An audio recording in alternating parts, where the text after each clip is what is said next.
બનાસકાંઠા જિલ્લામાંથી વધુ એકવાર શંકાસ્પદ ઘીનો જથ્થો ઝડપાયો છે. નકલી ઘી બનાવતું હોવાની આશંકાએ ફૂડ વિભાગે દરોડા પાડ્યા હતા. ફૂડ વિભાગે ઘી બનાવતી ફેક્ટરીને સીલ કરી 3200 કિલો ઘી જથ્થાને સીઝ કર્યું છે. શંકાસ્પદ ઘીના જથ્થા સેમ્પલ લઈને પરીક્ષણ માટે મોકલી આપવામાં આવ્યા છે. બનાસકાંઠા જિલ્લામાં નકલી ઘીનો કારોબાર જાણે અટકતો જ નથી. વધુ એકવાર નકલી ઘીની આશંકાએ ફૂડ વિભાગે 2 ફેક્ટરીમાં દરોડો પાડ્યો હતો. ડીસામાંથી શંકાસ્પદ ઘીના જથ્થાને ફૂડ વિભાગે ઝડપીને સીઝ કરી દીધું છે. 3200 કિલોગ્રામ ઘીના જથ્થાને હાલ તો સીઝ કરવામાં આવ્યું છે. સીઝ કરાયેલા ઘીના જથ્થાની બજાર કિંમત 9,50,000 રૂપિયા અંદાજવામાં આવ્યું છે.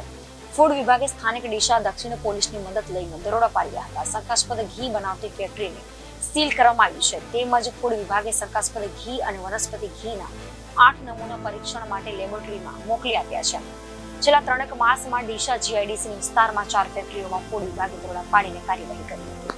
આમ નકલી ઘી અને તેના જેવી બનાવટને અટકાવવા માટે ફૂડ વિભાગે વધુ એકવાર કાર્યવાહી કરી છે.